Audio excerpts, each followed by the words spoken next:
Assalamualaikum warahmatullahi wabarakatuh. Perkenalkan, nama saya Febrianti Nur Afifa dari Perbankan Syariah 5, NIM 234 1050 100 15. Di sini saya akan menjelaskan tentang pasar modal syariah.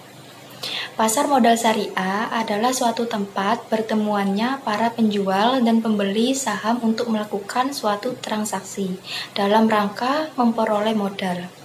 Penjual dalam pasar modal syariah suatu perusahaan yang membutuhkan modal atau emiten dengan cara menjual efek-efek. Pembeli atau investor adalah pihak yang ingin membeli modal pada perusahaan yang menurutnya akan mendatangkan keuntungan. Pasar modal syariah juga dikenal dengan nama efek bursa. Yang kedua, sejarah pasar modal syariah. Pada saat-saat awal, prinsip sejarah syariah diterapkan pada industri perbankan, yaitu ditandai dengan didirikannya Bank Islam pertama di Kairo pada sekitar tahun 1971 dengan nama Nasr Social Bank, yang operasinya berdasarkan sistem bagi hasil atau tanpa riba. Berdirinya Nasr Social Bank tersebut kemudian diikuti dengan berdirinya beberapa bank Islam lainnya, seperti Islamic Development Bank dan The Dubai Islamic pada tahun 1975. Bank yang berbasis syariah tersebut ternyata ikut mendorong perkembangan penggunaan prinsip syariah di sekitar pasar modal. Adapun negara yang pertama kali mengimplementasikan prinsip syariah di sektor pasar modal syariah, Yordania dan Pakistan, karena kedua negara tersebut telah menyusun dasar hukum penerbitan obligasi syariah. Selanjutnya, pada tahun 1978, pemerintah Yordania melalui Undang-Undang Nomor 13 Tahun 1978 telah mengizinkan Jordan Islamic Bank untuk menerbitkan Muqarodah Bank.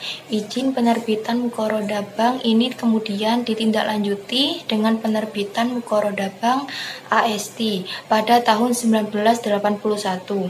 Sedangkan pemerintah Pakistan pada tahun 1980 menerbitkan The Madarabas Company dan Madarabas Organisasi. Fungsi pasar modal syariah.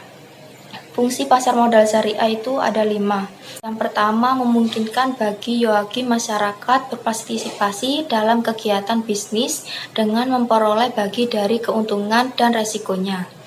Yang kedua, memungkinkan para pemegang saham penjual sahamnya guna mendapatkan likuiditas. Yang ketiga, memungkinkan perusahaan untuk meningkatkan modal dari luar untuk membangun dan mengembangkan lini produksinya. Yang keempat, memisahkan operasi kegiatan bisnis dari fluktuasi jangka pendek pada harga saham yang merupakan ciri umum pasar modal konvensional. Yang kelima, memungkinkan investasi pada ekonomi untuk ditentukan oleh kinerja kegiatan bisnis sebagaimana tercermin pada harga saham. Yang terakhir, tentang karakteristik pasar modal syariah ada 7. Yang pertama, bebas dari pemaksaan. Investor memiliki hak untuk bertransaksi dan bebas membuat kontrak, juga berarti bahwa investor tidak boleh dilarang dalam bertransaksi. Termasuk dalam kaidah ini adalah bahwa investor berhak mencapai informasi dan pada saat yang sama tidak boleh ditekan untuk membuka rahasia tertentu. Kedua, bebas dari salah interpretasi, bahwa investor memiliki hak untuk mendapatkan informasi yang besar sehingga tidak menimbulkan salah interpretasi. Yang ketiga, hak untuk mendapatkan informasi yang sama, bahwa seluruh investor memiliki akses yang sama untuk mendapatkan satu set informasi yang khusus. Apabila satu pihak memiliki satu set informasi, maka harus dikemukakan kepada yang lain. Yang keempat, hak untuk memproses informasi yang sama. Dalam hal ini, investor memiliki hak dan kemampuan yang sama untuk memproses informasi, di mana tidak ada suatu pihak yang dirugikan. Yang kelima, seluruh investor selayaknya terbatas dari berbuat kesalahan karena kurang pengendalian diri.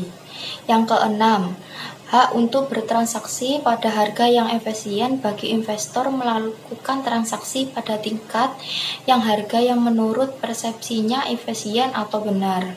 Yang ketujuh, hak untuk memiliki kekuatan tawar-menawar yang sama, bahwa dalam bertransaksi pada investor memiliki kekuatan tawar yang sama untuk negosiasi.